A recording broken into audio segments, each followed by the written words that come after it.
Back with you now here on the newsfeed. Late night, a report by CIVICUS has revealed that protests matter and have the power through collective action to lead to breakthroughs in democracy and human rights across the globe, even during the COVID-19 pandemic. CIVICUS is a global alliance of more than 10,000 civil society organizations and activists. David Kode, who is the advocacy and campaigns lead at CIVICUS, joins us now. Talk to us more about this. David, good evening and thank you very much for joining us. Talk to me about the challenges faced by civil society during this pandemic. The challenges to mobilize, but also the challenges just to get their messages of advocacy across. Good evening, Thabo, and thank you so much for having us. At the outset of the pandemic, we know that several states across the world had to, impose some kind of restrictions to ensure that they adhered to social distancing in order to curb the spread of the pandemic. Unfortunately, a majority of these states impose states of emergency and use the pandemic actually to curtail on the fundamental rights of civil society, the right to protest peacefully, the right to express the views of citizens.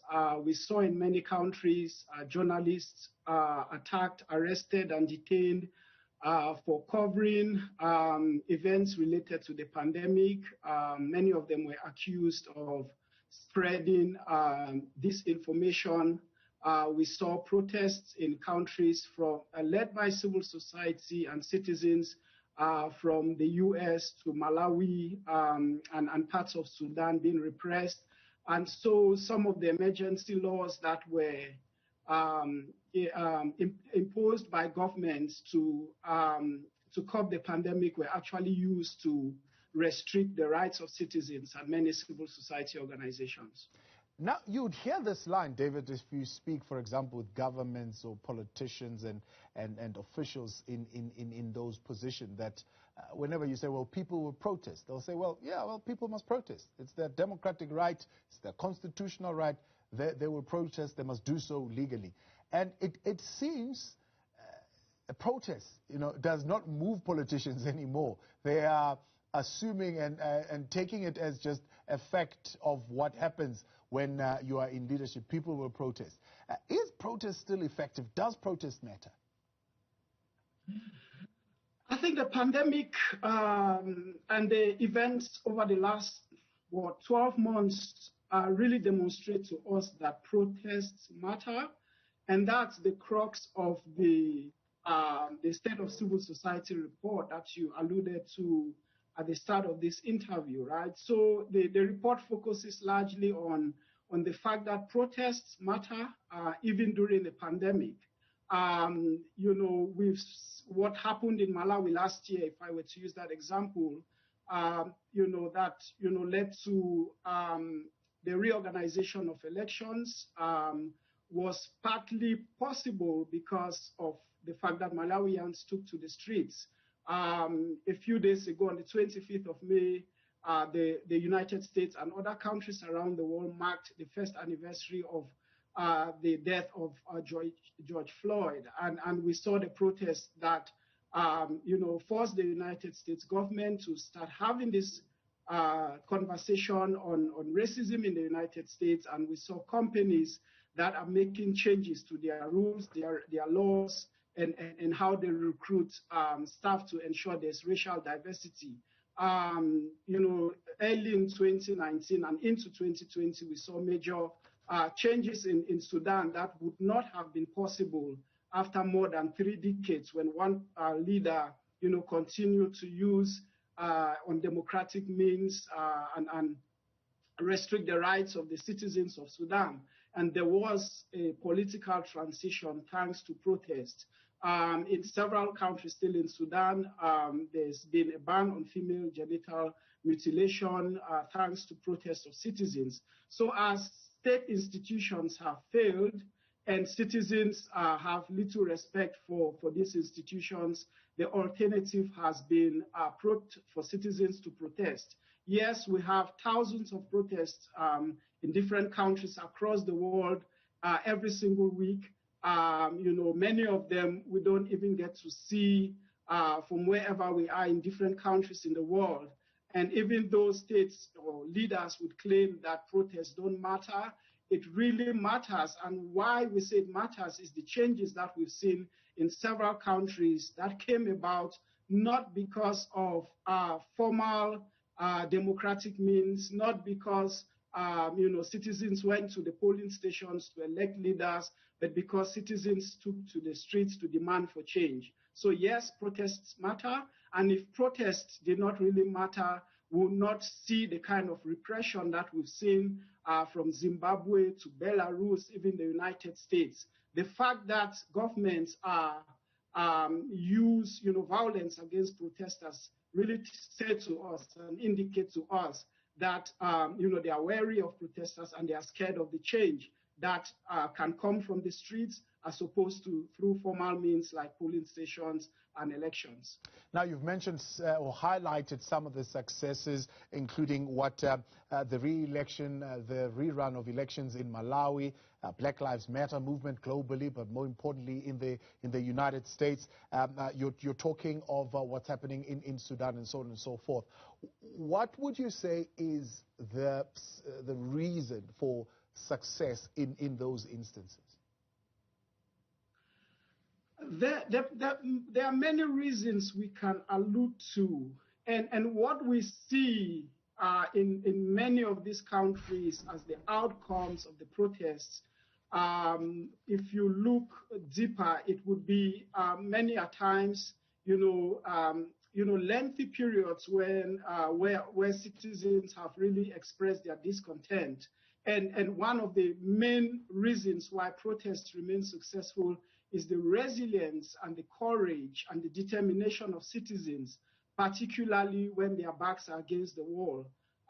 When we experienced the transition in Sudan, it was not just about the few months that led to the fall of the al-Bashir regime. It was several years in which the economic conditions in Sudan became unbearable for the citizens, and they decided to say enough is enough and launch sustained protests. So the sustainability of protests that eventually leads to success is really thanks to the courage, the determination, and the resilience of citizens who have to contend with bullets, who have to contend with violence from state security forces, and who decide that no matter what, they will achieve their objectives. So the success actually also depends on the different contexts. There are protests that have been happening in a country like Belarus since the 9th of August last year, and we saw what happened on Sunday when a journalist was actually arrested when his plane was diverted on the way to Lithuania from Greece.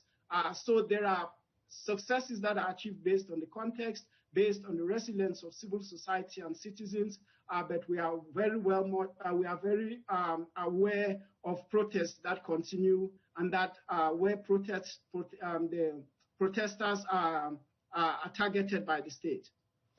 What is the state, David, of the civil society collective in 2021? I know you conducted some in-depth interviews on your online platform, and you spoke to them across the spectrum of society.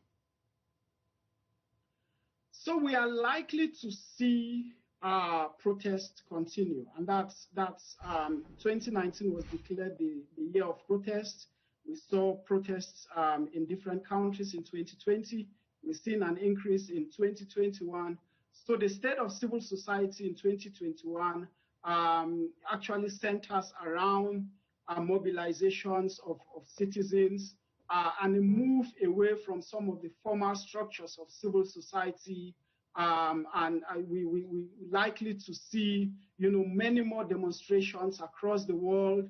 We're likely to see innovative ways, either virtually, using digital means, or physically. And many of the protesters are aware of the restrictions of COVID, but I think many citizens across the world are fed up with the promises that have been made by many governments. They are fed up with state institutions that are far from independent. They are fed up with if you look at, if we take Africa, for example, where several leaders have been in power for more than 30 decades, they have elections, they organize elections regularly, but the elections do not translate to real change. So citizens are fed up with these institutions that have not delivered on the promises that were made to them, and they are taking to the streets to demand change. They are taking into the streets to demand for equality and the fair distribution of resources. So it's fair to say that 2021, we are likely to see a greater role for civil society in mobilizing citizens, and I wouldn't be surprised if it would be another year of protest similar to what we've experienced across the world over the last couple of years. Now, when it comes to activism via the ballot paper, they look at the youth and they say, well, there's voter apathy in that demographic of society. When you look at mobilization, is there hope for more youth participation? There is hope. Look at last year what happens with the NSAS protest in Nigeria. It led to some discussions on reform. Again, we take Malawi as a good example. We take Sudan as a good example of what protests can achieve. And for us, the focus will also be on West Africa, where over the last couple of years, from Cote d'Ivoire to Togo to Niger, from Cote d'Ivoire to Togo and to Guinea, states that held promises of democracy have actually turned into either, states where, where power is transferred from one leader to the other in the same family, and where, strong men refuse to leave power. So in West Africa, we're seeing a rise in youth who are leading protests against these strong men and these leaders who have refused to ensure there's democratic transition. If you look at Uganda, for example, the mobilizations that have been led by Bobi Wine against a leader who's been in power for more than 30 decades. So we are, experiencing a rise in youth, a rise in dissatisfaction. And when you look across the breadth of the continent, you'd realize that many of the youth who are mobilizing actually have had experiences with just one leader, many of them who came into power in the early 80s or the late 70s. And we see youth who were born in the 1990s taking on to the streets to challenge these strong men, to challenge dictatorships, but also to challenge policies, right, that that do not really create opportunities for them, whether it's employment, whether it's access to resources, or whether it's access to state institutions. Yeah. So we are seeing an increase in people power really led by youth, and I must say women as well, that are challenging the institutions and leaders who have refused to ensure that there are democratic transitions in their countries. David Kode, I appreciate your time tonight. He's the Advocacy and Campaigns lead at CIVICUS. That is a group of civil society organizations coming together, released a report on the state of civil society in 2021. Well,